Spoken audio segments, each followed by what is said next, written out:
que van a observar. Buenas tardes. Entonces, para iniciar, vamos a tocar el tema hoy día de los trastornos del estado de ánimo, o los trastornos denominados como trastornos afectivos. ¿Ya? Eh, este es nuestro índice de contenidos. Vamos a tocar primero lo que es la generalidad, de forma breve, qué son los trastornos afectivos. Seguimos con la definición, el tratamiento del trastorno depresivo. Luego del trastorno bipolar, vamos a mencionar otros trastornos afectivos, ¿ya? Esto como contenido dentro del curso. Un ratito. A ver, vamos a empezar. Para iniciar los trastornos afectivos, tenemos que saber diferenciar primero qué son las emociones, qué son los sentimientos, qué es el estado de ánimo y qué es el afecto. Solamente para recordar, porque este tema ya lo hicieron. Entonces, de forma breve, recordemos que las emociones son reacciones afectivas bruscas que son, que tienen una abundante correlación somática, ¿no? Por ejemplo, puede haber sudoración, rubicundez, tensión muscular, palpitaciones, desgano, insomnio a veces, ¿no? Que están relacionados generalmente a un evento, un estímulo externo. Este estímulo va a llevar a que las personas tengamos estas respuestas emocionales y una vez que el estímulo desaparece, esta emoción también va a disminuir. Por ejemplo, si tenemos a un perro que nos ladra y nos asustamos, tenemos miedo, este miedo va a durar pues un tiempo breve y luego de eso el miedo va a, después que el perro ya no está dentro de nuestro, cerca a nosotros, nosotros vamos a disminuir lo que es se va a disminuir el miedo y nos vamos a volver a nuestro modo habitual, ¿no? Las emociones tienden a ser reacciones normales frente a esas circunstancias. En cambio, los sentimientos están relacionados no solo a la emoción, sino también a procesos cognitivos. Son estados anímicos más difusos que se experimentan en forma progresiva, que son más duraderos y también son menos intensos. Habitualmente el más conocido es el amor, por ejemplo, ¿no? Cuando uno se enamora, conoce a la persona y este sentimiento de enamoramiento le va a durar, pues, dependiendo, ¿no? Más o menos unos 6 meses, 2 años, incluso hay gente que puede enamorarse por mucho más tiempo. Entonces son más sostenidos, son más duraderos, pero son menos intensos. Este amor obviamente es menos intenso comparado a la alegría habitual que podemos sentir. ¿Ya? Muy bien, de los estados de ánimo, bueno, ahora, el estado de ánimo hay que entenderlo como un tono emocional basal, ¿no? Es como un trasfondo emocional que acompaña a la persona frente a sus circunstancias. Por ejemplo, en este tiempo de COVID, habitualmente muchas personas están asustadas, están con miedo, están con tensión o están ansiosas por el temor de contagiarse o de que un familiar suyo se contagie. Entonces, estas personas lo que van a hacer es eh, lo que van a hacer es tener un trasfondo de ansiedad, ¿no? La ansiedad los va a acompañar. Estas personas pueden reír, pueden conversar, pueden trabajar, pero cualquier situación no van a estar hiperalertas, no, cualquier situación va a llevar a que tengan una ansiedad mucho más intensa. O también, por ejemplo, en personas en duelo. Durante el duelo uno está con un estado de ánimo depresivo que puede durar bastante tiempo, ¿no? Pero a pesar del duelo uno puede hacer sus actividades, puede sonreír, puede renegar, puede asustarse. Entonces, el estado de ánimo es un trasfondo, ¿no? Siempre va a influir en el comportamiento. Los ejemplos claros, clásicos son los estados de ánimo químico, depresivo, disfórico, que sea irritable, elevado, o en algunos casos expansivos, como vamos a ver en el trastorno bipolar. Y el afecto más bien viene a ser lo que el observador, o sea, en este caso el médico, va a observar, va a encontrar en estos pacientes. Es una respuesta emocional, ¿no? De la respuesta en ese momento que lo podemos observar, ¿no? La persona puede admitir, por ejemplo, estar con un estado de ánimo eutímico, te dice, oye, ¿cómo estás? Estoy bien, no pasa nada. Pero nosotros como observadores podemos notar que quizás esté deprimido o esté asustado o esté preocupado. Como observador lo podemos notar. Entonces, ese es el afecto. Yo ahora aquí voy a salir de la pantalla para...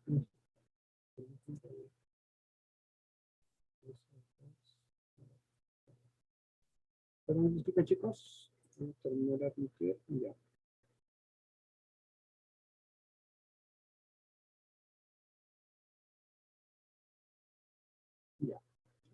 Continuando. Los trastornos del estado de ánimo son estos. El trastorno, los más comunes, ¿no? El trastorno depresivo, el trastorno bipolar tipo 1, el trastorno bipolar tipo 2 son los que más vamos a estudiar en este momento, pero también hay más, como el trastorno depresivo recurrente, el trastorno bipolar menstrual, el trastorno afectivo estacional, la distimia y la ciclotimia. Este es un esquemita que me he robado de diapositivas. Quiero que puedan observar. Lo vamos a volver a repetir para que lo conozcan, pero este es fundamental. Si ustedes saben esta diapositiva, saben trastornos afectivos y saben lo que es psiquiatría, al menos más del 50%. Entonces, para que conozcan. Todo esto son trastornos del estado de ánimo. Habitualmente vamos a dibujar el episodio depresivo como una curva hacia abajo respecto al estado de ánimo eutímico, que va a ser esta línea. Entonces, el episodio depresivo va a ser, ¿no?, la presencia de síntomas depresivos, mientras un episodio maníaco va a ser lo contrario, va a ser síntomas relacionados, ¿no?, a un cuadro de manía que la persona está mucho eh, más alegre, con un estado de ánimo mucho más expansivo. El episodio hipomaníaco está relacionado más con el trastorno bipolar tipo 2 y no lo vamos a encontrar como síntomas parecidos al episodio maníaco, pero más atenuados. El episodio mixto, anteriormente conocido como episodio mixto, actualmente ya no es una categoría, en el que en un momento dado, pueden haber tanto síntomas de manía como síntomas depresivos. ¿Eso quiere decir que están alegres y tristes a la vez? No, sino que la persona va a estar, por ejemplo, con ánimo expansivo, pero puede tener ideación suicida, por ejemplo. ¿No? Son síntomas en diferentes ámbitos, pero que están coexistiendo en ese momento. También tenemos lo que es la ciclotimia, que es la presencia de síntomas que pueden llegar a ser hipomanía y síntomas depresivos sin llegar a ser depresión, que van ciclando. Tenemos la distimia, que es una depresión leve, por así decirlo, de manera crónica, y la depresión doble, que es la suma de la distimia con la depresión doble. No se estresen todavía, que esto lo vamos a volver a repetir como esquemas, pero quiero que sepan que esto es lo primordial para poder entender los trastornos afectivos. Muy bien.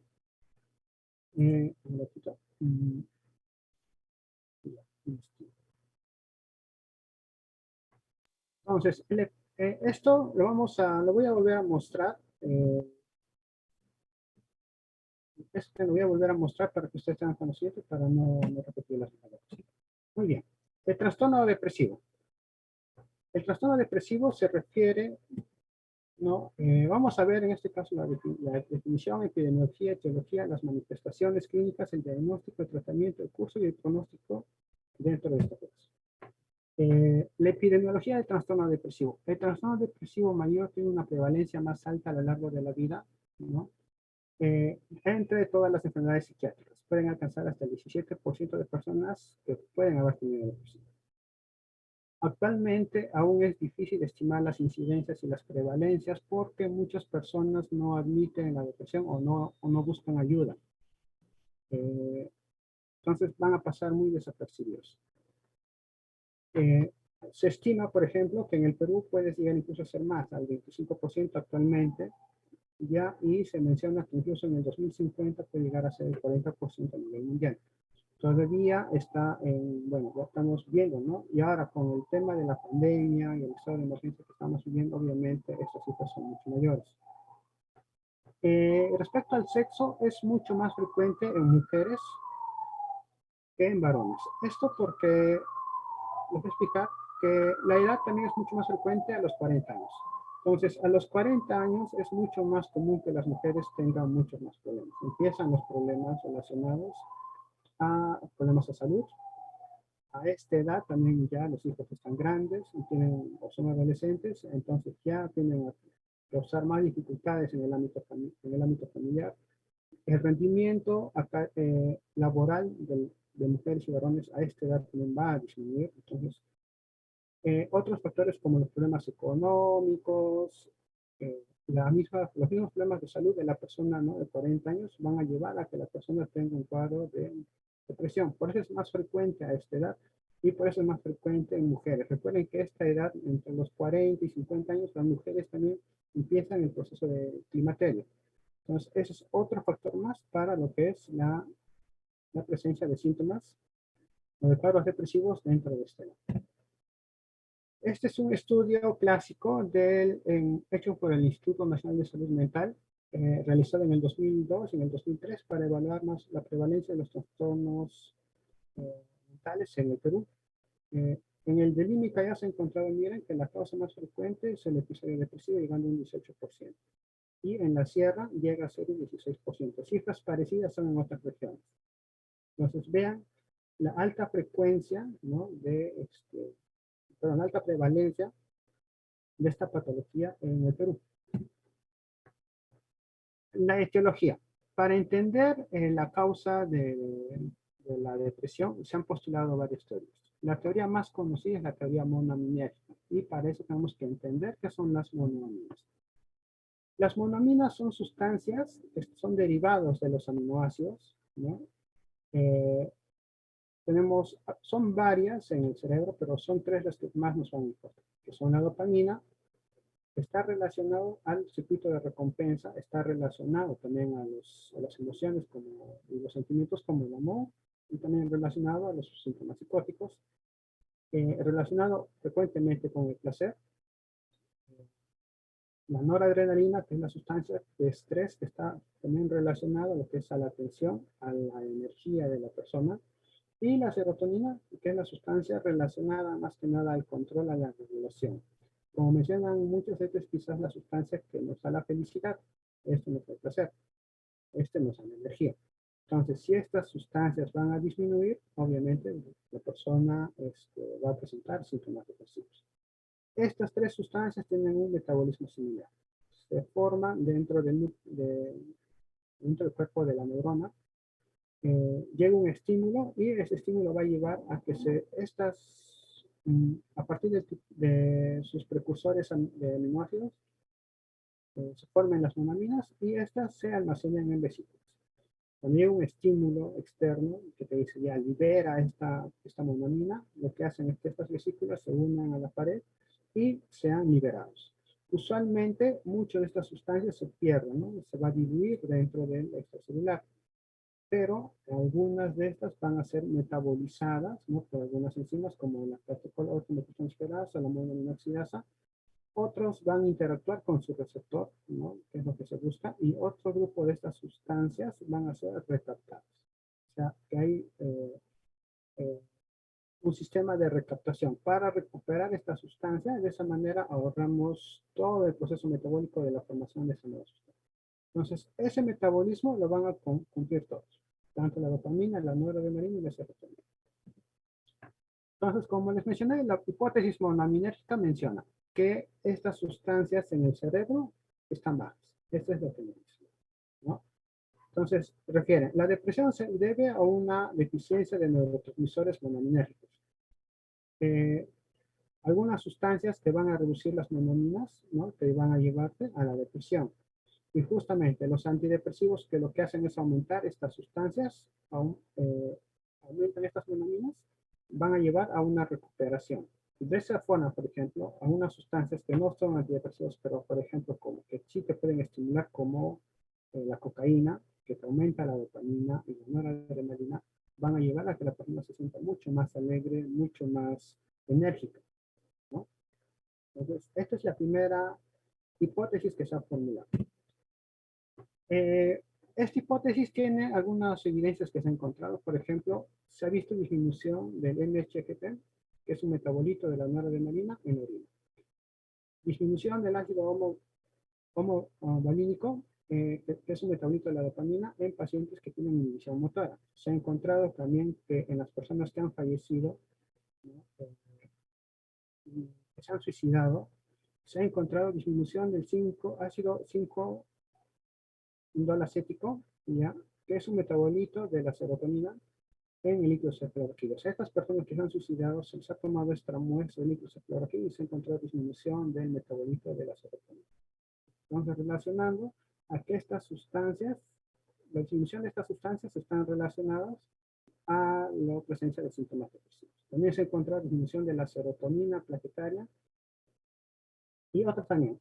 Se ha relacionado que las dietas sin triptófano, el triptófano es un precursor de la serotonina, puede llevar a a las recaídas depresivas, ¿no? Entonces, esto también es otro factor que se ha encontrado. Todos estos suman a la hipótesis monoaminética. La siguiente hipótesis refiere, ¿no?, que quizás el problema no sea que haya disminución de las monoaminas, sino el problema es que los receptores que están en el cerebro no están funcionando adecuadamente. Entonces, esta se denomina la hipótesis del receptor monoaminérgico. Cuando hay disminución de las sustancias, por ejemplo, si hay poca serotonina, lo que habitualmente hace el cerebro es aumentar la cantidad de los receptores de serotonina. Este aumento excesivo obviamente lleva a una desregulación. Por eso es que incluso se ha encontrado que las personas con depresión muchas veces tienen ansiedad, ¿no? Que es una forma de hiperactivación en el cerebro, ¿no? Esto es una hipótesis nueva, por eso es que también refiere de que los pacientes van a tener alteraciones bastante crónicas y alteraciones eh, fuera de lo común, porque van a encontrar algunas, no solamente disminución, por ejemplo, en las depresiones atípicas se pueden encontrar aumento del apetito, aumento del sueño, entonces, que está relacionado justamente a este tipo de desregulación. Este es un esquemita que nos va a poder ayudar para poder distinguir qué hace cada una de estas sustancias. La disminución de la noradrenalina, como les mencioné, es la que está relacionada a la energía, a la atención. Entonces, cuando una persona tiene disminución de noradrenalina, obviamente va a haber mayor disminución en la atención. No va a poder atender las cosas, no va a poder comprender. Obviamente, esto lleva a los problemas cognitivos, ¿no? Como la memoria. Como mencioné, está relacionado a la falta de interés y a la fatiga. También, obviamente, ¿no? Su alteración en la noradrenalina lleva a la angustia, lleva a síntomas de depresión, déficit cognitivo y también a bulia, que es la disminución en interés, ¿no? Por hacer disminución en la voluntad o alteración en la voluntad para realizar sus actividades. Si se altera la serotonina, que es una sustancia de regulación, es una sustancia de control, obviamente, al verse disminuido, lo que va a aumentar es más la irritabilidad y la tensión. Está relacionado también a la angustia, a la depresión y también alteraciones en el apetito, que es la hiporexia, disminución del libido y lo que es la agresividad. Ahora, la dopamina, que es la sustancia que está relacionada al placer. Entonces, si disminuye la dopamina, van a haber síntomas que afecten al placer. Como mencionan acá, la ausencia de placer o conocido como anedonia. También relacionado a bulia, igualito disminución de la libido, agresividad, hiporexia, depresión y déficit cognitivo. Otro punto. El estrés como factor de riesgo para la depresión. Otra teoría menciona que la causa de la depresión estaría relacionada a un estrés crónico. Un estrés severo, crónico, llevaría a que las personas tengan depresión. Entonces, primero hay que entender, el estrés es una respuesta biológica no específica que lo presentamos todos los organismos, ¿ya? Y que se presenta frente a una demanda y las presiones de nuestro medio ambiente. Por ejemplo, acá vemos un gatito que puede estar tenso pues porque vino un perro, ¿no? Y se pone tenso. Eso es una respuesta regular normal frente a este ambiente. Por ejemplo, actualmente tenemos el estresor, ¿no? El de no poder salir de nuestras casas por el tema de la pandemia. El hecho de tener que acostumbrarnos a las clases remotas, pues eso también nos va a generar estrés. Entonces, el estrés es una respuesta normal frente a estas situaciones. El estrés es necesario para el crecimiento de los seres vivos, para nuestro desarrollo. Incluye el desarrollo cognitivo. Los estudios muestran que cuando el estrés va aumentando poco a poco, también mejora nuestra performance, ¿no? Mejora nuestra capacidad para resolver nuestros problemas, mejora nuestras capacidades cognitivas. Pero, mire, si es que el estrés es severo, cuando el estrés es demasiado alto, lo que se encuentra más bien es una alteración en esa capacidad y disminuye nuestra performance. De tal manera, el estrés nos ayuda a desarrollar resistencia a futuros factores de estrés. Nos favorece el aprendizaje, nos favorece la memoria y el rendimiento académico. Pero cuando el estrés es severo, el estrés es crónico, muy intenso, nos va a generar distrés y eso nos lleva a la vulnerabilidad. Esta vulnerabilidad es la que nos llevaría a que las personas tengan depresión. Entonces, normalmente, frente a una situación de estrés, se va a activar el eje hipotálamo hipófisis adrenal, ¿no? Que van a llevar a que finalmente se forme la sustancia de estrés. En este caso va a ser el cortisol. El cortisol es una sustancia que está relacionada a dar energía frente a una situación de estrés. Por eso es que causa hiperglicemia, ¿no? Y para aumentar la glucosa, lo que hace es alterar el metabolismo tanto de proteínas como de lípidos. Entonces, la gluconeogénesis que se realizan con la activación del cortisol va obviamente a disminuir también lo que es la formación de proteínas nuevas.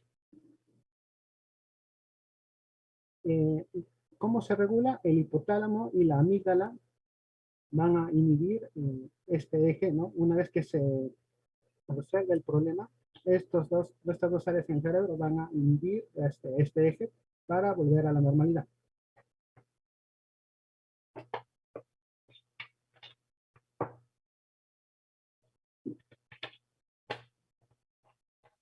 En cambio, frente al estrés crónico,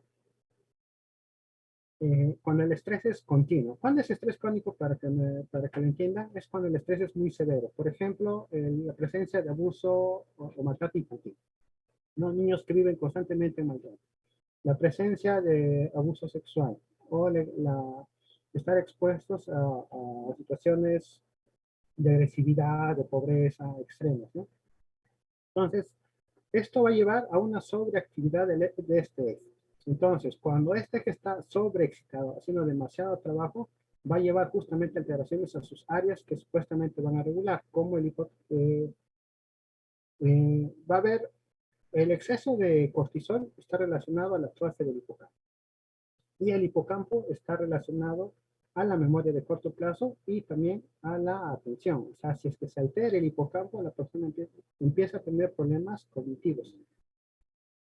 Por eso es que el estrés crónico que lleva a una depresión crónica va a llevar a problemas de la atención, problemas de la memoria.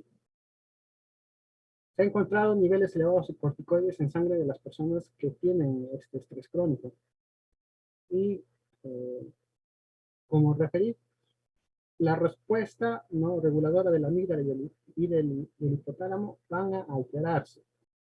Entonces la persona no va a poder regular este estrés, haciendo que esto se prolongue más tiempo.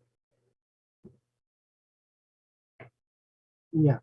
Y también tenemos los factores de la resiliencia. En este caso vamos a hablar del papel del BDNF. Todas las monaminas, noradrenalina, dopamina, serotonina, interactúan con su receptor y estos interactúan con su segundo mensajero.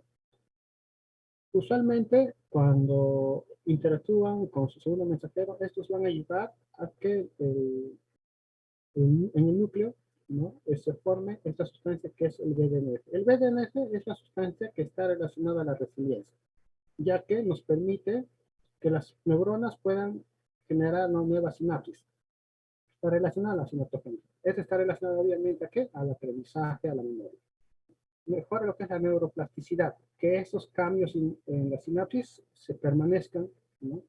Y también a la neurogénesis, o sea, que se formen nuevas neuronas, ¿no? Eso es lo que se ha encontrado. En cambio, si no se logra, si disminuyen las monaminas y no se llega a formar suficiente BDNF, lo que nos va a llevar más o menos es lo contrario. Y eso es lo que sucede en la depresión, que la atrofia del hipocampo se ha relacionado a la disminución del BDNF, ¿no? Factor neurotrófico del cerebro. Entonces, para resumir esta parte y sumando todas las teorías, las monaminas están relacionadas al estrés. Si el estrés es leve, aumentan las monaminas. Este aumento de monaminas lleva a un aumento del BDNF y nos genera resiliencia. En cambio, el estrés severo, crónico, lleva aumento excesivo del cortisol, se desregula el sistema de control del cortisol, va a haber pobre respuesta a las monaminas, va a haber disminución del BDNF y esto nos lleva obviamente a los síntomas psiquiátricos como la depresión y la ansiedad. Respecto a estudios genéticos, he encontrado que hay concordancia en gemelos monocigóticos del 65%. O sea, de dos gemelos, uno presenta depresión y probablemente el otro, hay un 65% de probabilidades de que la otra persona también tenga depresión. comparado a visigóticos, ¿no? Que es de 14%. O sea, eso quiere decir que hay un factor genético muy, muy fuerte, ¿no? Relacionado a la depresión. Hay riesgo de morbilidad también, ¿no? Si es que los padres tienen depresión, hay un riesgo de 22% de hacer depresión. Igualito, si es que hay un hermano con depresión, hay un 19% de posibilidades de hacer depresión. Dentro, hay muchos genes, ¿ya? Pero quiero que conozcan este gen, que es el gen del 5-HTP, que es relacionado al transportador de serotonina. Entonces, este gen tiene tres tipos de alelos. Los alelos cortos, SS, short, los alelos medios, ¿no? Entre S y L, y el alelo largo, LL, ¿no? Long, no. Entonces, lo que se ha encontrado es que las personas que tengan este tipo de alelos, de este gen, tengan más síntomas depresivos, ¿no? Comparado a los que son largo. Entonces, las variables SS tienden a ser mucho más vulnerables. Miren, eh, todas esas personas que se ha hecho el estudio han tenido un estrés crónico, pero las personas que tienen este tipo de alelo tienen mayor síntomas depresivos, ¿ya? Tienen mayor probabilidad de hacer episodios nuevos de depresión también, ¿no? Los que tienen el alelo corto comparado a los que son largo. Eh, Tienen mayor riesgo de suicidio también. Estas personas no tienen mayor ideación suicida. Y además que lo que encuentran es que estas personas tienen los cortos tienen pobre respuesta a los antidepresivos, comparado a los que son largo, que tienen una mejor respuesta a los antidepresivos. Entonces, esto es para correlacionar, ¿no? Que hay un factor genético relacionado a la depresión. Eh, Volviendo, también hay factores endocrinológicos relacionados a la depresión. En este caso, el eje hipotálamo hipófisis adrenal, como mencioné, el aumento del cortisol de forma exagerada está relacionado a la depresión. Entonces, es usual encontrar en pacientes con depresión que tengan el cortisol aumentado. También se ha encontrado que estas personas tienen aumento del CRH, hay disminución de la 5-HT y aumento de la noradrenalina cuando el cortisol está aumentado. Entonces, ¿cómo se puede ver que si está relacionado o no? Cuando se hace un test de supresión de dexametasona. Habitualmente, cuando damos dexametasona a una persona, el CRH va a disminuir, ¿no? Entonces, se inhibe la respuesta del eje hipotálamo hipófisis adrenal. Es lo usual. O sea, damos dexametasona, como no hay exceso de corticoides, entonces se inhibe este eje porque no necesita corticoides. Pero en las personas que tienen depresión, si le dejamos dexametasona, este eje no se va a suprimir, va a seguir en actividad. Entonces, esto explica que hay una pobre respuesta en el cerebro respecto a los receptores de CRH. Por eso es que aumenta esa cantidad. Los mecanismos de feedback están alterados. Entonces, eso es lo que se ha encontrado en unas personas con depresión. Algo parecido también está relacionado a lo que es el eje tiroideo a la depresión. Entre 5 a 10% de personas con depresión van a presentar disfunción tiroidea. Habitualmente se va a encontrarse lo que se denomina un hipotiroidismo subclínico que está relacionado, ¿no?, a un incremento del TSH, ¿no?, sin que haya alteración en el T4. Entonces, eso va a ser un hipotiroidismo subclínico. Igual, en este caso se hace un test de estimulación del TSH porque se incrementa, se administra TRH y debería incrementarse el TSH. Pero en las personas con depresión, si damos TRH, no se ve este incremento, ¿no? Aún se mantiene disminuido el TSH. Entonces, es otro factor. Por esta parte, está muy relacionado que las personas con hipotiroidismo presenten, obviamente, síntomas depresivos, ¿no? Y la respuesta inflamatoria. Cuando hay una alteración, cuando hay liberación de noradrenalina y liberación de cortisol por el estrés, se van a activarse también no solamente el sistema nervioso simpático, ¿no?, sino también va a haber una supresión al inicio del sistema inmune. Por eso es que muchas personas con estrés crónico pueden llevar a tener problemas mm, ¿no?, con hongos, por ejemplo, en la piel, alteraciones en lo que es tumorales, ¿no? Se ha visto esa relación.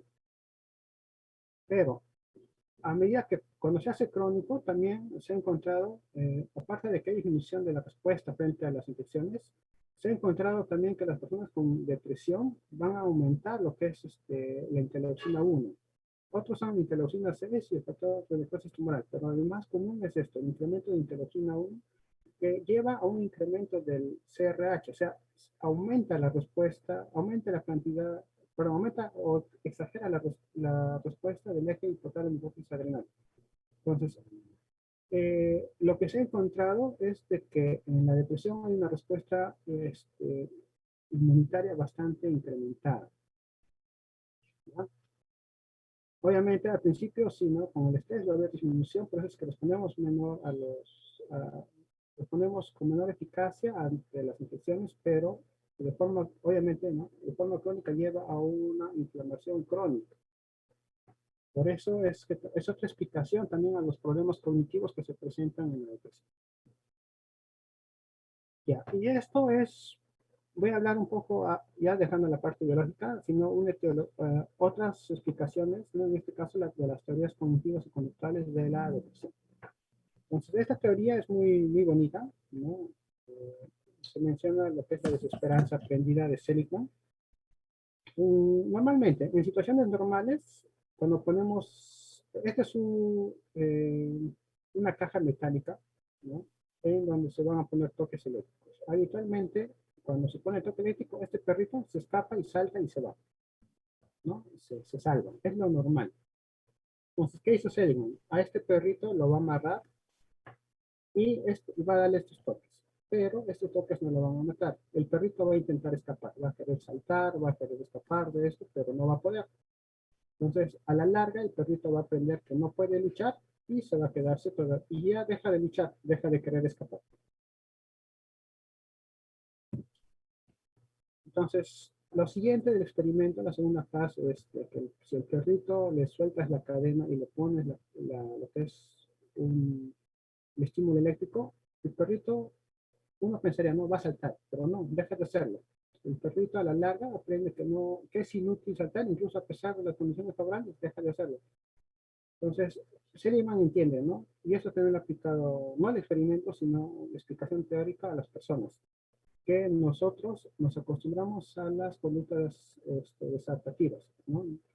Eh, por ejemplo, ahora, ¿no? Que viene elecciones, no estamos acostumbrados al mal menor. Entonces, ¿puede hacer una explicación, ¿no? De esa forma, a por qué nos deprimimos frente a situaciones de estrés en las que no podemos cambiar nada?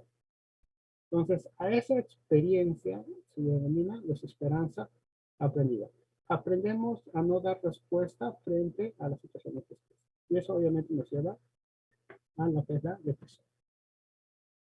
Aparte de eso, obviamente hay otros factores. Por ejemplo, la falta de refuerzos positivos. Muchos niños crecen, ¿no? Sin refuerzos. No les dan comida, no les dan educación, por ejemplo, tienen respuestas negativas, ¿no? Como conductas de castigo, violencia, maltrato.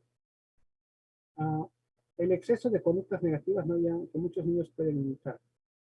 ¿No? Por ejemplo, el niño que crece con una mamá que tiene una enfermedad crónica, una mamá que es muy, que, que tiene baja autoestima, que no es asertiva. Entonces, el niño va a aprender eso, va a imitar esas conductas.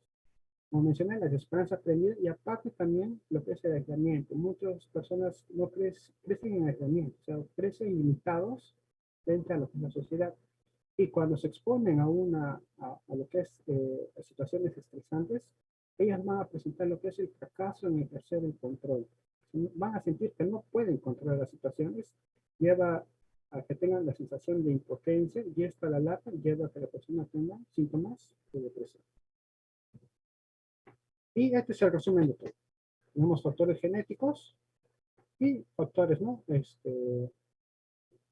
Por ejemplo, enfermedades que van a aumentar la vulnerabilidad, como epilepsia en los niños, enfermedades de infecciones recurrentes, alteraciones morfológicas, la presencia de los problemas relacionados al apego, ¿no? Durante la crianza del niño, la presencia de experiencias traumáticas, lo que es la desnutrición, ¿no?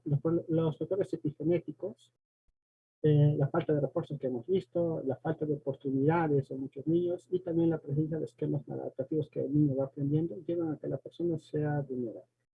Si a una persona vulnerable tú lo vas a exponer a eventos traumáticos, obviamente va a haber ya alteraciones biológicas y esto va a conducir a una depresión. Este es el resumen de lo que son los síntomas, perdón, de la etiología de la depresión. Para el diagnóstico vamos a usar los criterios DSM-5, también están los criterios CIE-10, pero son bastante parecidos. El DSM-5, quiero que entiendan, si entienden esto va a ser mucho más fácil para ustedes el manejo también del trastorno bipolar. El trastorno depresivo mayor va a presentar primero lo que es un ánimo depresivo o irritable, ¿no? Que usualmente se refiere a que debe durar más de 2 semanas, que debe durar casi todo el tiempo y casi todo el día. La irritabilidad va a ser más frecuente en niños y adolescentes. Además, otro síntoma cardinal va a ser la anedonia o la disminución de la capacidad de disfrutar, ¿no? O la disminución del interés por las cosas que tiene la persona. Estos dos síntomas tienen que estar sí o sí. Eso está en rojito. Salud. Luego, tenemos otros síntomas. Apaguen sus micrófonos, por favor. Otro síntoma obviamente va a ser la pérdida o el aumento de peso. Esto está relacionado a la pérdida o aumento del apetito. Disminución o incremento del sueño, ¿no? La disminución va a ser el insomnio, el más frecuente va a ser el insomnio de mantenimiento en la depresión, o incremento del sueño que va a ser la hipersomnia. Las personas con depresión muchas veces pueden dormir de 10 a 14 horas habitualmente, pero a pesar de dormir tanto, siguen sintiéndose cansados, ¿no? Eso va a ser una hipersomnia. Puede haber disminución de la actividad psicomotriz, ¿no? Que se manifiesta una especie de lentecimiento, ¿no? Como que la persona demora más en hacer sus actividades. O va a haber también síntomas de agitación psicomotriz, en algunos casos. Algunas personas van a presentar síntomas de fatiga y anorexia, ¿no? La sensación de estar cansado, de que no tienen energía. Estos van a ser los síntomas físicos, que son 4. Y tenemos los síntomas psicológicos, como mencioné, ¿no? Alteraciones en la atención, concentración y memoria. Las personas van a tener dificultad para concentrarse, para recordar las cosas, para prestar atención. Dificultad para tomar decisiones, ¿no? Es habitual también en la depresión. Los sentimientos de culpa, especialmente por las cosas que pudieron haber hecho o las cosas que no hicieron, ¿no? En ese tiempo. Sentimientos de inutilidad, ¿no? De sentirse una carga, de sentirse enfermo, que no sirve para una actividad que les pide. Y la ideación suicida o los intentos suicidas. La ideación va desde los deseos, ¿no? de muerte o ideas pasivas de muerte se denomina. La persona refiere que quiere morir, ¿no? Que sería mejor morir, pero sin necesidad de intentar y suicidarse, a la ideación suicida, obviamente, con un plan establecido. Es la forma más extrema es que la persona ya piensa en suicidarse y tiene un plan ya para hacerlo. ¿Ya? Y cuando la persona ya intenta, obviamente se llama intento suicida, y cuando la persona ya, bueno, en ese caso se suicida, se denomina suicidio exitoso. Se debe cumplir 5 de estos 9 criterios. Tiene que estar sí o sí cualquiera de estos 2. Y 5 en total de estos 9 síntomas. Debe durar al menos 2 semanas y tiene que haber, no solamente basta con esto, tiene que haber también una disfunción. O sea, que la persona no pueda cumplir con lo mínimo dentro de sus actividades. Por ejemplo, si se habla de disfunción personal, la persona no puede, deja de asearse, deja de bañarse, deja de cuidar su físico, deja de cuidar ¿no? su alimento, su aseo, su salud. Disfunción familiar cuando ya se altera lo que es su función familiar. Por ejemplo, mamás que están con depresión, que dejan de cuidar a sus niños, no se atienden o dejan de cuidar a los otros familiares que tengan que necesiten de ellos. Disfunción laboral en que ya se altera el ámbito laboral, no por la depresión, por ejemplo, que dejan de trabajar o disminuye su performance en el trabajo, y la disfunción social respecto a sus labores sociales, ¿no? Entonces, para resumir, recuerden, tenemos 2 síntomas principales, digamos los criterios mayores, 4 síntomas físicos y 3 síntomas mentales. Son 9 en total. Tiene que cumplirse 5 de 9 criterios, tiene que durar al menos 2 semanas y tiene que haber disfunción. Si se cumple esto, tenemos un cuadro de depresión. Hay muchas otras patologías que van a presentarse con depresión, por ejemplo, el hipertiroidismo o hipotiroidismo, las hipoglicemias, ¿no? La acidosis metabólica también puede llevar como síntomas depresivos, las cardiopatías, ¿no? Los problemas neurológicos como las ACVs, tumores, eh, algunos tóxicos o fármacos como benzodiazepinas, el uso crónico de alcohol, algunos antipsicóticos pueden tener síntomas depresivos, intoxicación con metales pesados, el déficit de vitamina B12 y otras sustancias también están relacionados a síntomas depresivos. La enfermedad de Cushing, obviamente, la porfiria aguda, el síndrome carcinoide, la enfermedad de Wilson, la brucelosis, enfermedades deslizantes y otras enfermedades pueden tener síntomas depresivos. Doctor Limache, disculpe la interrupción. ¿Podría ponerme de anfitrión de nuevo, por favor? Porque tengo que hacer unos cambios acá. Ya, te voy a hacer esto. Un segundito. Disculpen, chicos, la interrupción. ¿Cuál es el tratamiento? Empezamos con el tratamiento farmacológico. Tenemos los antidepresivos, que son estas sustancias, ¿no? La paroxetina, fluoxetina, sertralina, escitalopram y fluvoxamina. De los que nos importan más en el Perú al menos, tenemos la fluoxetina y la sertralina que lo da el INSA, el escitalopram que lo usan en algunos hospitales, y bueno, la paroxetina que tenemos bastante usada. Estas también están en el Perú, pero no las estamos usando mucho. A ver, para resumir, ¿cómo funciona? Les recuerdo de que las sustancias, o sea, la serotonina llega al extracelular, ¿no? Después de que se liberan, ¿no? De las vesículas, hacen su función, interactúan con su receptor, pero habitualmente este recaptador recupera la serotonina y lo regresa a la célula. Entonces, este recaptador, que se denomina CERT, ¿no? Regresa a la serotonina hacia el celular, disminuyendo su concentración en el extracelular. Entonces, ¿qué hacen estos medicamentos? Te bloquean el CERT. O sea, te bloquean al transportador. Al bloquearte el transportador, esta sustancia ya no regresa, habiendo más disponibilidad en el extracelular. Así funcionan los inhibidores de la recaptación de serotonina. Bloqueo el CERT y al final va a aumentar la cantidad de serotonina dentro del extracelular. Entonces, todos los kits hacen eso. Entonces, va a haber diferencias entre ellos, ¿no? Esta es la forma resumida de todos los medicamentos que vamos a nombrar. La fluoxetina viene de 20 miligramos, usamos entre 20 y 80 miligramos diarios, según cómo responde la persona. La sertralina viene de 50 y viene de dosis se puede usar entre 50 y 200 miligramos diarios. El escitalopram viene de 10 y de 20 miligramos, y esta es la dosis que se utiliza. Y el escitalopram es muy usado, por último, porque no tiene interacción con otros medicamentos. Entonces, va a ser muy útil en pacientes con polifarmacia, por ejemplo, pacientes con tuberculosis, con VIH, pacientes oncológicos, les va a ser muy útil el uso de escitalopram. Citalopram, bueno, paroxetina y fluoxamina son otras sustancias. La paroxetina, sí es su pregunta de examen de residencia, si es que no postular. De todas esas sustancias se pueden usar en el embarazo, pero la paroxetina está en rango C. Esta no se puede usar. Por eso, acá le pongo claro, evitar su uso en el embarazo. Cuando la fluoxetina, sertralina y escitalopram sí lo podemos usar en el embarazo. Ya, los efectos adversos, todos están relacionados a malestar gastrointestinal, tipo náuseas, dolor epigástrico, incluso hay personas que pueden ayudar a tener hemorragia digestiva. Entonces hay que ver también otros factores relacionados, ¿no? Por ejemplo, la antecedente de gastritis, de úlceras, de cirrosis hepática. Entonces, para tener en cuenta. Este malestar usualmente a la semana empieza a disminuir. Por eso es que hay que explicar a la persona, ¿no? Va a tomar estos medicamentos, te van a causar estos malestares, pero a la semana disminuye, entonces no deje la medicación. Continúela, solamente tiene que tolerar ese poco tiempo de este malestar.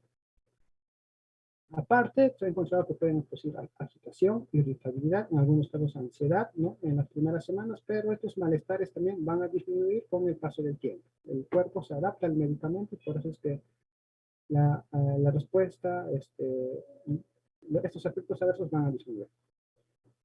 Todos los CIRS están relacionados a disfunción sexual. lo más habitual dentro del varón va a ser la demora en la eyaculación, denominada eyaculación tardía, podría ser incómodo, ¿no? Y en el caso de las mujeres está relacionado a la disminución de la libido y también a lo que es la anorgasmo.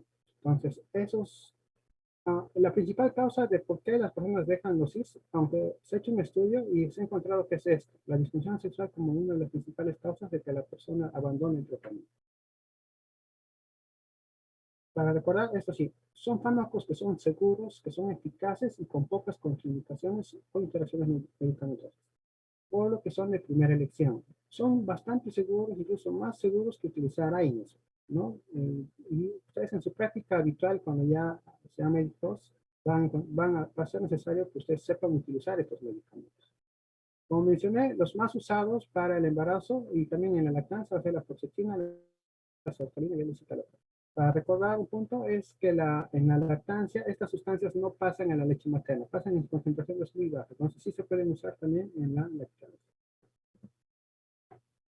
Los tricíclicos, tenemos dos en el Perú, la mitriptilina de 25 y la clomifenina de 25. La mitriptilina produce somnolencia, entonces podemos utilizarlo cuando la persona requiere, por ejemplo, tiene insomnio, ¿no? Además, es útil para el dolor neuropático, ¿no? Por ejemplo, en el dolor o la neuropatía por diabetes, por ejemplo, es bastante útil el uso de mitriptilina. Recomendación, no usemos en los adultos mayores. Esto les voy a... Es pregunta de examen. No usen los tricíclicos en el adulto mayor. La clomipramina, esa también es dentro del grupo de antidepresivos, pero se utiliza más para el trastorno de se usa más para el tratamiento del trastorno obsesivo compulsivo.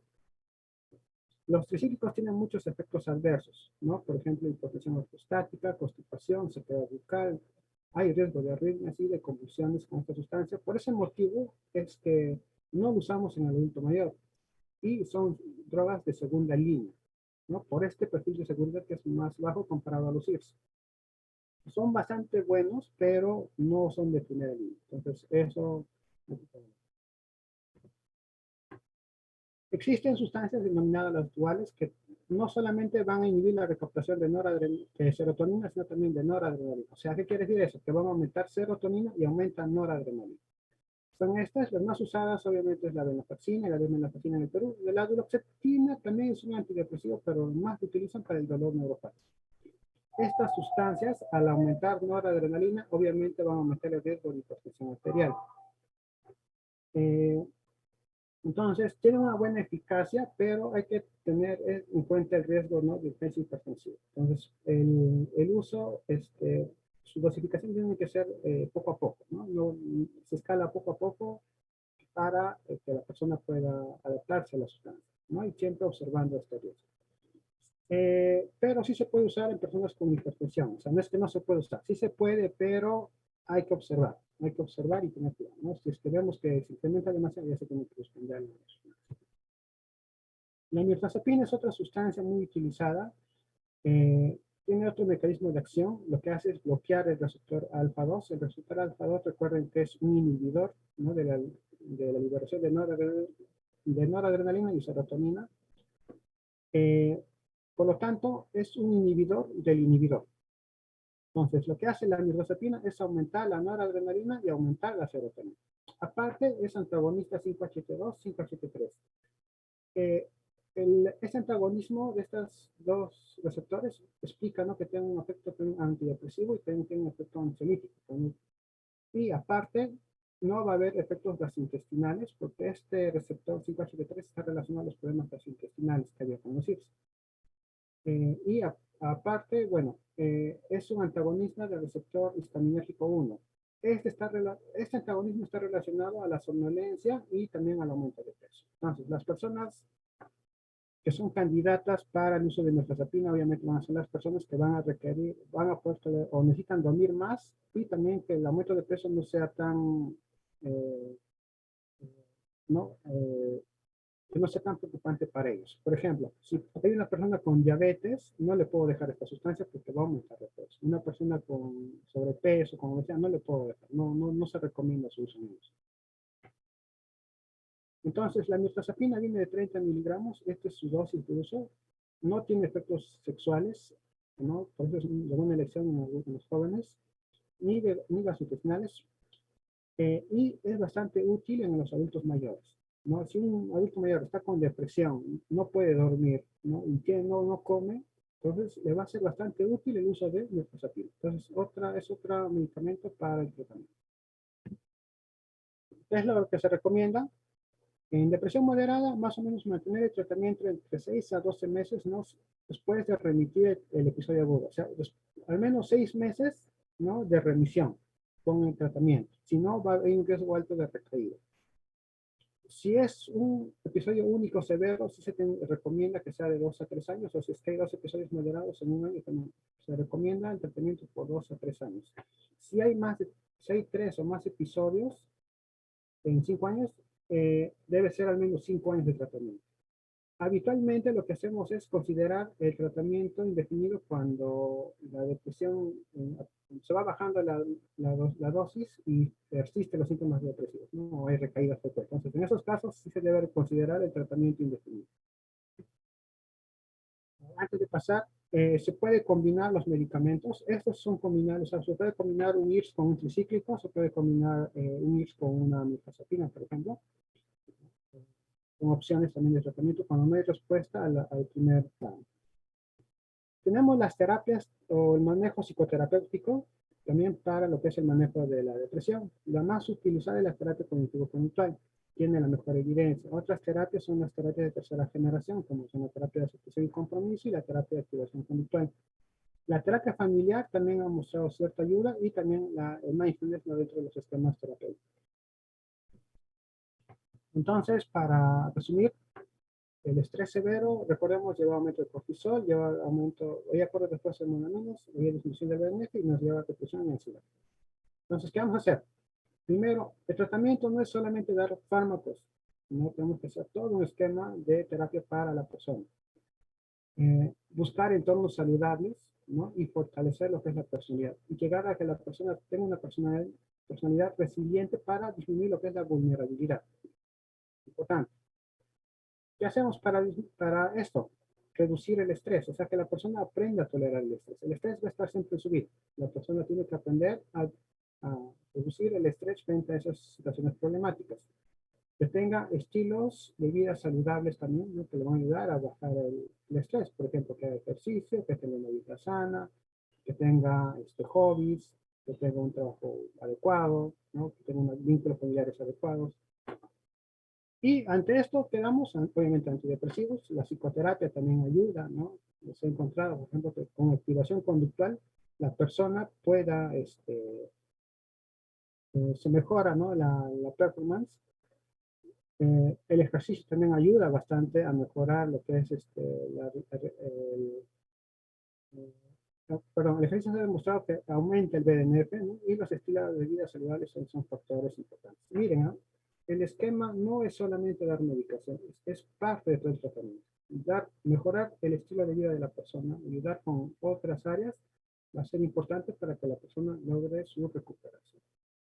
Entonces, eso es lo que tenemos que seguir trabajando. Y eso es multidisciplinario, no solamente médicos, no solamente los psiquiatras, sino que tiene que trabajar con otras áreas también para poder conseguir la recuperación de las personas con depresión. Si no se trata, tiende a cronificar y puede llevar a recaídas, ¿no? A recidivas.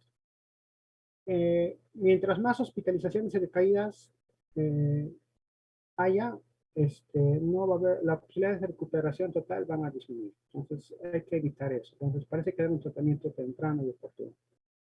El 25% de pacientes con depresión van a tener una recurrencia en el primer año.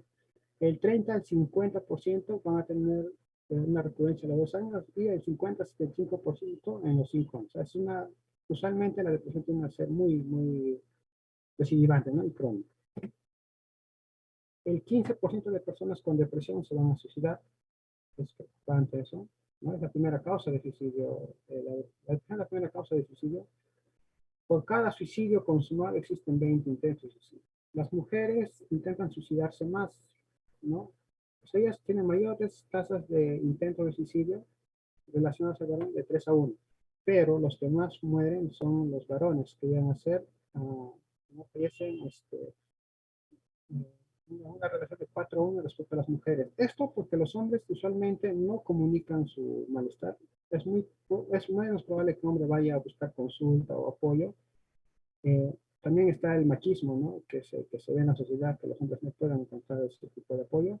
Y el otro es que el hombre elige métodos más letales. Por ejemplo, ahorcarse, uso de armas de fuego o lanzarse, ¿no?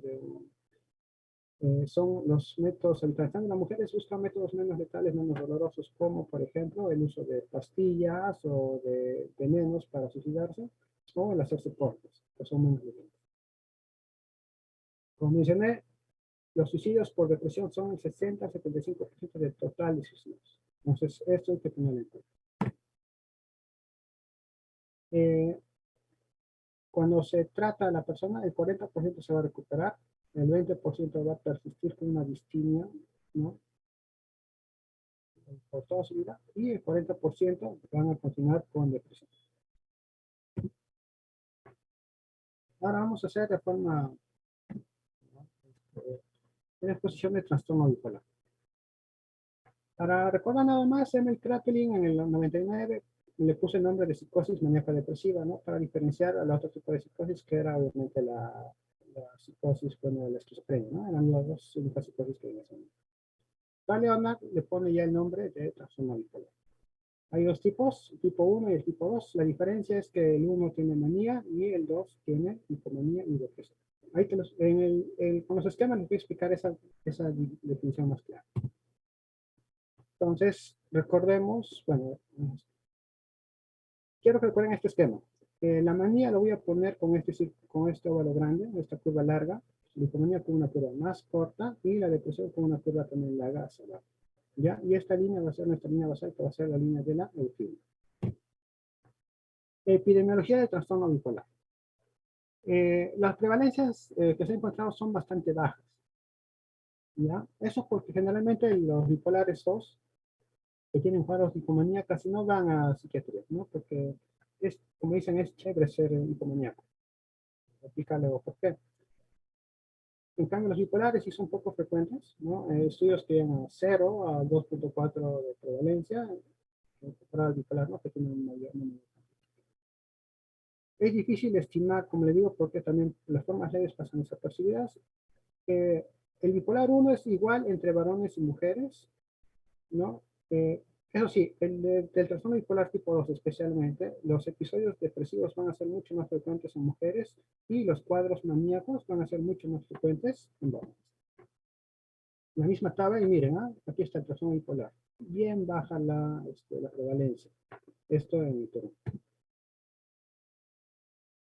La etiología aún sigue desconocida. No existen marcadores biológicos ni pruebas de laboratorio para el diagnóstico del trastorno bipolar hasta el momento. Heredabilidad.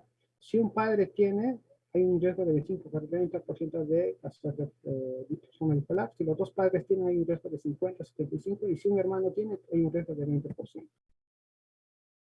Ahora, si son gemelos monocigóticos, hay una concordancia de 70-90%. Es bastante alta, ¿no? Comparado a los disigóticos. ¿Ya? Y bueno, estas son las regiones cromosómicas más importantes encontradas en el trastorno bipolar. Se ha encontrado deficiencia de alteraciones en gliales y neuronales en lo que es la corteza prefrontal. Es el único hallazgo, ¿no? Algunos han encontrado hiperactividad en amígdala y estratum, pero no es tan significativo este hallazgo. Otro hallazgo también es que se ha incrementado el calcio intracelular en personas que tienen episodios maníacos, ¿no? Y también en personas con episodios depresivos. Una hipótesis muy usada, bueno, muy usual es la hipótesis del segundo mensajero, ¿no? En qué alteraciones en el segundo mensajero. Solamente por mencionar, porque esto también está en estudio, todavía no está bien claro, se ha encontrado que, por ejemplo, que con el litio interactúa con la vía del inositol trifosfato, ¿no? Y la vía del GSK3. Lo que se ha encontrado es que el litio y el valproato también inhiben esta vía, ¿no? Y miren esto, la sobreexpresión del GSK3 conlleva a apoptosis. Entonces, si usamos litio y valproato que inhiben esta sustancia, ya no hay apoptosis. Además, se ha encontrado que el litio y el valproato van a aumentar el BDNF, la sustancia del factor neurotrófico derivado del cerebro. ¿no? Que es la sustancia de la resiliencia. Entonces, esos son los hallazgos, ¿no? Encontrados actualmente. Todavía está en estudio.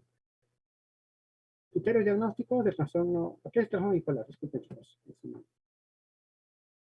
Para solamente esa lámina es para recordar los síntomas del episodio depresivo. Son los mismos que el de depresión mayor. Los mismos síntomas, los mismos criterios. En cambio, el episodio maníaco comparado al episodio depresivo va a ser al revés. La persona va a estar con ánimo elevado, o sea, va a estar bastante alegre, bastante enérgico, bastante expansivo, locuaz, ¿no? Alegre. Algunos casos van a estar irritables, o sea, que van a presentar, van a polarizarse ante cualquier estímulo. ¿No? Este ánimo acompañado de 3 o más de los siguientes síntomas. La autoestima incrementada, ¿no? Con sentimientos de grandeza, ¿no? En que la persona cree pues que es el salvador del mundo, el mejor político del Perú, que va a salvar al Perú del caos, ¿no? Por ejemplo. Va a haber una autoestima alta.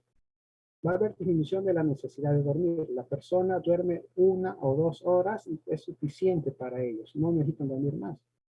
Va a haber verborrea, que es el aumento de la velocidad de cómo salen las palabras. Va a haber fuga de ideas a la persona. Así, la verborrea es la manifestación lingüística, ¿no? De la fuga de ideas. La fuga de ideas va a ser una presencia de ideas tras ideas continuas, ¿no? De manera rápida, y a veces no hay un nexo real entre ellos, ¿no? Entre estas ideas que van saliendo. La distraibilidad se refiere a como hay demasiadas ideas que están saliendo por la técnica, cualquier estímulo lo va a vincular a los pensamientos que tiene, la persona se va a distraer con frecuencia, entonces va a estar completamente distraído. Va a haber aumento de estas actividades. Por ejemplo, van a empezar a tener varios empleos, van a trabajar en 1, 2, 3 empleos a la vez, y se van a sentir con mucha energía. Incluso van a trabajar de noche, ¿no? Porque no duermen de noche, entonces van a trabajar de noche.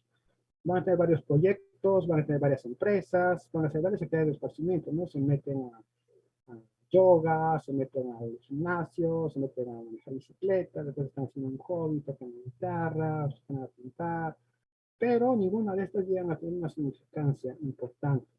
Al haber tanto, como dicen, que mucho abarca, poco aprieta, eso pasa con ellos. Abarcan tanto que no llegan a lograr ninguno de estos de forma adecuada. Y aumento de actividades placenteras, ¿no? Que conllevan a riesgo. Por ejemplo, se van a hacer más promiscuos. Pueden tener relaciones con múltiples parejas o tener conductas sexuales de riesgo. Un alto riesgo de infidelidad en personas con trastorno bipolar. El uso de drogas, las compras excesivas también, ¿no? Que a veces incluso se prestan o usan tarjetas de crédito para comprar cosas que a veces no son necesarias para la persona. En la presencia de deportes de aventuras, ¿no? Que son muy intensos, de mucho riesgo. También las apuestas son muy frecuentes en episodio maníaco. Debe durar 1 semana al menos y también una disfunción significativa de las mismas áreas, ¿no? En el área personal, en el área familiar, en el área laboral y en el área social. Entonces, va a haber disfunción. Ese es un episodio maníaco. El episodio hipomaníaco es muy parecido, la diferencia es que es menos tiempo, dura al menos 4 días mínimo, puede durar más, pero mínimo son 4 días, y no hay disfunción. O sea, imagínense ustedes tener que dormir solamente 1 o 2 horitas, poder hablar rápido y bien, tener la autoestima bastante alta, ¿no? Estar bastante alegres, expansivos, con fuga de ideas, y que pueden trabajar en varias áreas. O sea, uno con esa capacidad pues va a sentirse genial, ¿no? Se va a sentirse bien. Por eso es que los psicomaníacos no van generalmente a consulta, no van cuando ya están definidos.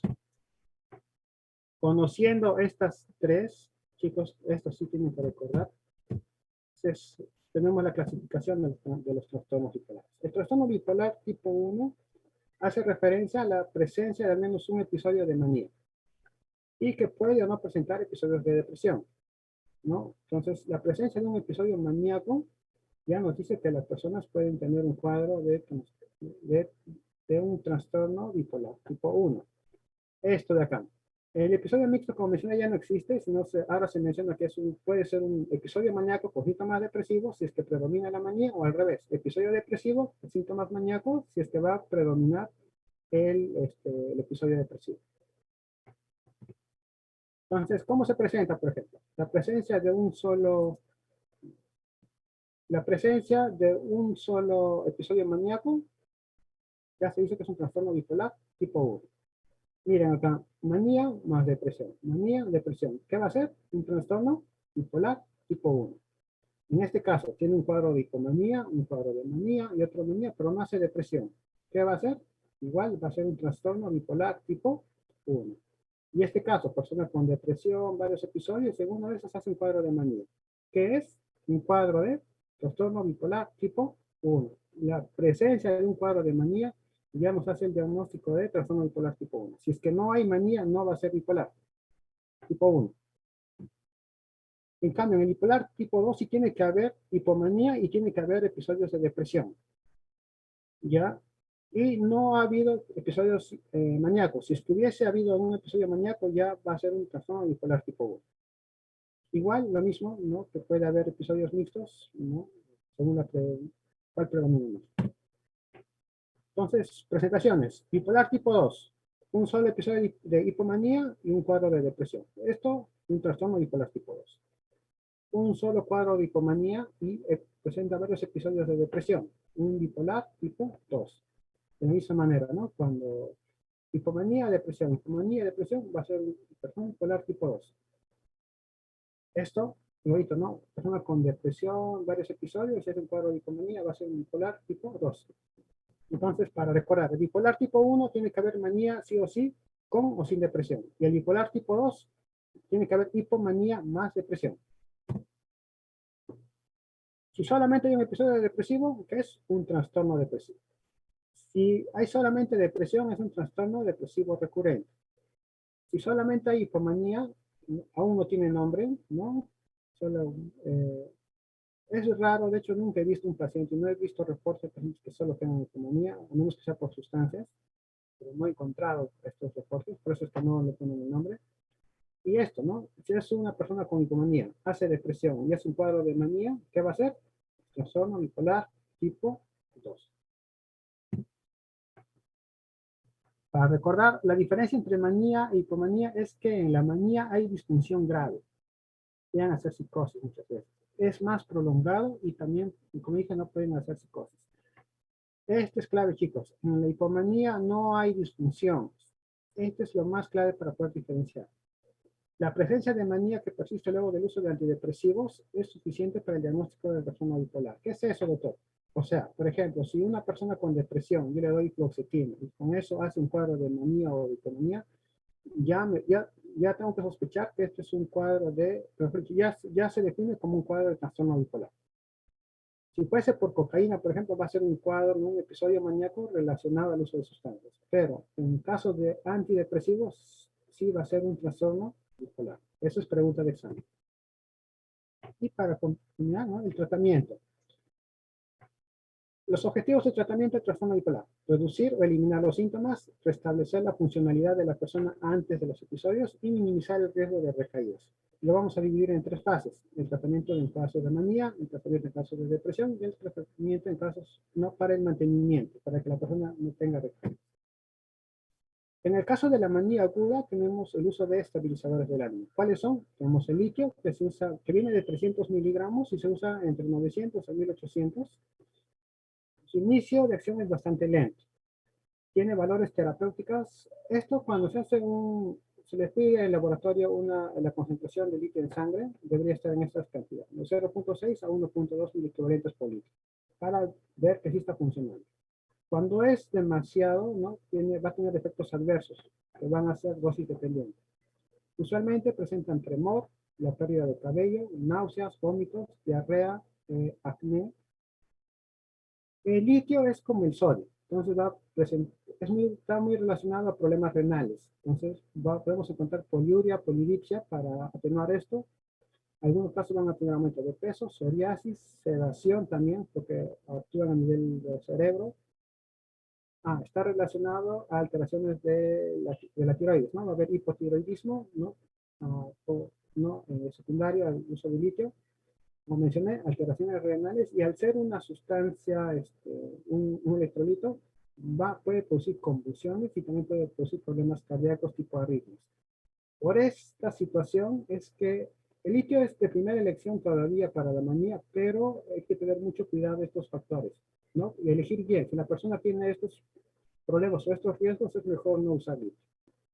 El valproato de sodio viene en 500 miligramos, usualmente viene de 250 y la dosis es de 750 a 2500. El valproato de sodio se metaboliza bastante en el hígado, entonces hay un riesgo alto, ¿no?, de producir hepatopatías y hay casos que hacen hepatitis tóxica con el valproato. Produce también sedación, pérdida de cabello, náuseas, vómitos, aumento de peso. Se ha encontrado bastante, no es muy común el aumento de peso con valproato. Evitar su uso en mujeres con síndrome de ovarios poliquísticos porque van a empeorar este síndrome. Entonces hay que tener eso en cuenta. Y la carbamazepina, que también es otro estabilizador muy utilizado, que viene de 300 miligramos y usamos entre 600 a 1800. Efectos secundarios: la sedación, la ataxia, los mareos, puede haber estreñimiento. Esto es muy, en otros países se encuentra eso, ¿no? La agranulocitosis, algunos casos de anemia plástica pendiente posterior y Cijatan. La eficacia es limitada, es un fármaco de segunda línea. Estos dos son de primera línea para el cuadro de manía aguda. Y obviamente muchos maníacos presentan psicosis, es muy común. Entonces en ellos, igual en cuadros de manía sola, es muy útil los antipsicóticos. ¿Cuáles son los más usados? La olanzapina, la quetiapina y la risperidona. Bueno, ya saben, ¿no? La olanzapina tiene efectos secundarios como el aumento de peso, dislipidemias, hiperglicemia también. ¿Ya? Y si se usa junto a benzodiazepinas hay riesgo de hipertensión ortostática, hay que tener cuidado en eso. Igualito la quetiapina puede aumentar de peso, causar dislipidemias, hiperglicemia, y la risperidona está relacionada a síntomas extrapiramidales cuando las dosis son altas y galactorrea. Todos los antipsicóticos atípicos han mostrado tener una buena respuesta en el tratamiento de la manía aguda. Pero esto hay que ver de acuerdo a los efectos adversos, la tolerabilidad y los costos, ¿no?, de estos medicamentos. El haloperidol es útil, pero no para la manía en sí, sino es útil para el manejo de la agitación psicótica. Usualmente la manía va a requerir ser hospitalizada. Y usualmente dura entre 30 a 60 días de hospitalización. Si la respuesta es inadecuada, se puede combinar antipsicóticos y estabilizadores. Y eso sí, también se ha demostrado que el uso de benzodiazepinas más los estabilizadores o antipsicóticos es bastante útil, ¿no? Como el clonazepam o el lorazepam en cuadros de manía. Ahora, en la depresión del trastorno bipolar, este es el esquema que más utilizo, ¿no? El que tiene más evidencia es la combinación de olanzapina con fluoxetina. Presenta la mejor evidencia para el tratamiento de la depresión bipolar. Otra opción es el uso de quetiapina entre 300 a 600 miligramos, ¿no?, que también ha mostrado una buena eficiencia. Y la otra opción es la lamotrigina. La lamotrigina solamente es útil para cuadros de depresión bipolar. El efecto secundario y pregunta de examen es que te puede llevar a tener síndrome de Stevens-Johnson. Y si tú lo combinas con valproato de sodio, el riesgo es mucho mayor. Hay que observar eso, tener mucho cuidado. Muy bien. Entonces, el tratamiento, otros fármacos como el valproato, el litio, la olanzapina también pueden ayudar, ¿no?, pero tienen menos evidencia. Ahora, los IRS se pueden utilizar, sí, pero si es que es muy controversial, hay que ver si es que es necesario el uso de IRS. Y si lo vamos a utilizar, siempre tiene que ir en combinación con un estabilizador. Estos medicamentos como el risperidona o ciclophosphamida antibióticos no han mostrado ninguna eficiencia. Si persisten los síntomas depresivos, debemos considerar siempre la terapia electroconvulsiva como dentro de nuestro esquema, ¿no? También es útil para la manía persistente. Y para mantenimiento, o sea, que le damos al paciente que ya se recuperó, lo más usado es el litio, ¿no? Otras opciones, el valproato, los antipsicóticos como olanzapina, quetiapina, aripiprazol y risperidona, y tercera línea ya la lamotrigina, útil solamente para prevenir cuadros de depresión. O sea, si la persona bipolar tiene varios episodios de depresión y riesgo alto de depresión, podemos usar la lamotrigina como fármaco de mantenimiento. Y también la carbamazepina es otra opción. Se elige los medicamentos de acuerdo a la respuesta del tratamiento. De preferencia hay que evitar el uso prolongado de antidepresivos, ¿no?, en cuadros en trastorno bipolar, ¿no? Una vez que se estabiliza, ya dejar de utilizar los antidepresivos. Y mira, si es que es el primer episodio, hay que usar al menos 2 años de tratamiento. Y si tiene más tiempo, 5 años. ¿Ya? Si tiene más factores de riesgo, pues no hay una condición completa. Esto breve para el caso del embarazo, porque esto sí les van a preguntar bastante. Si es que hay una mujer embarazada, hace un cuadro de psicosis, lo más probable es que sea un trastorno bipolar. El riesgo de manía o depresión son altos en mujeres que dejan el tratamiento. Entonces, la mujer con trastorno bipolar tiene que continuar el tratamiento, debería. Eso implica que la mujer tenga que tener seguimientos cercanos. El parto va a incrementar el riesgo de episodios de manía y de depresión, incluso en mujeres que están estables, no que están eutímicas. Entonces hay que tener ese riesgo, entonces hay que estar cercanos a las personas bipolares que están embarazadas. El mismo trastorno bipolar no aumenta el riesgo de malformaciones. Siempre hay que dar consejería y de orientación en estos casos, no siempre hay que estar cercanos, evitar o reducir el uso de estabilizadores. Miren, el litio se ha relacionado a la malformación de Epstein, pregunta de residentado también, de NAM, ¿no? Si es que no es posible. Pero los nuevos estudios no han demostrado esta asociación, pero sí les van a preguntar esto. Se recomienda no usar durante el embarazo. El valproato y la carbamazepina están asociados a efectos del tubo neural.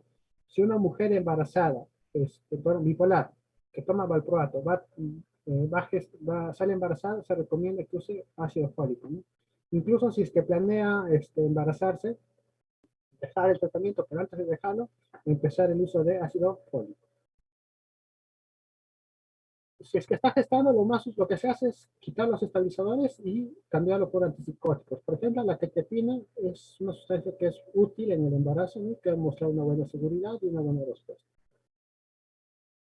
Si es que la mujer con trastorno bipolar no hay mejoría o persisten los síntomas maníacos o depresivos, considerar la terapia electroconvulsiva, que el embarazo no es una contraindicación, o sea, se puede usar en mujeres que están.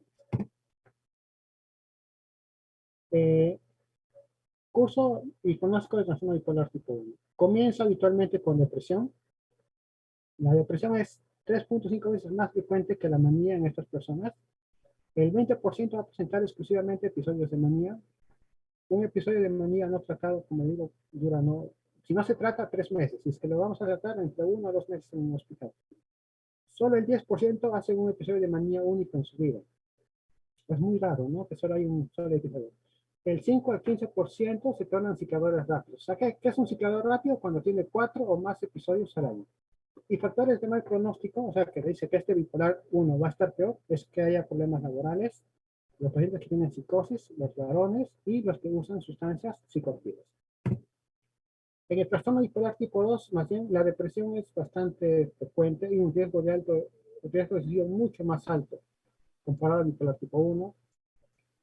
Y los episodios depresivos son 37 veces más frecuentes que la hipomanía en estos pacientes, ¿no? Por eso es que ellos vienen, no vienen por la hipomanía, vienen por la depresión. Te dicen, doctor, estaba bien, estaba trabajando, estaba feliz en mi vida, tenía todo y ahora me deprimí.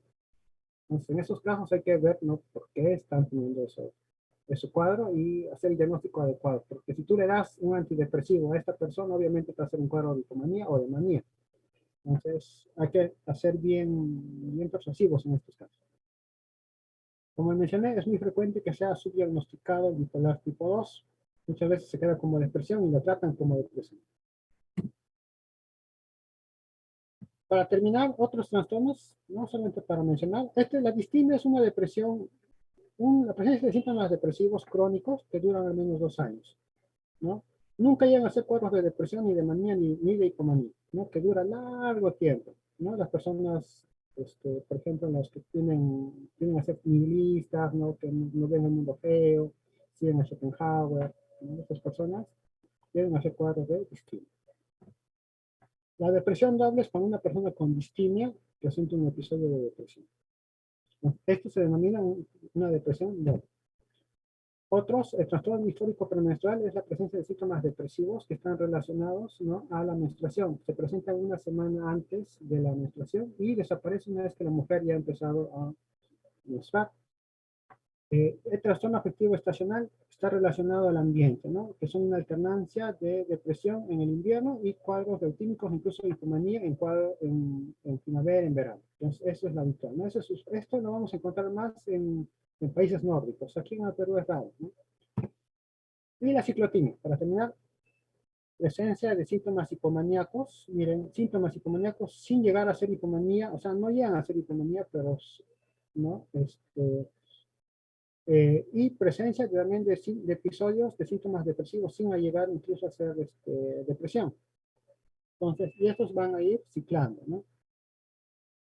Nunca han hecho episodios de depresión, de manía, hipomanía. Esto tiene que durar al menos 2 años, ¿no? Episodios de hipomanía, perdón, de síntomas de hipomanía y periodos de síntomas depresivos.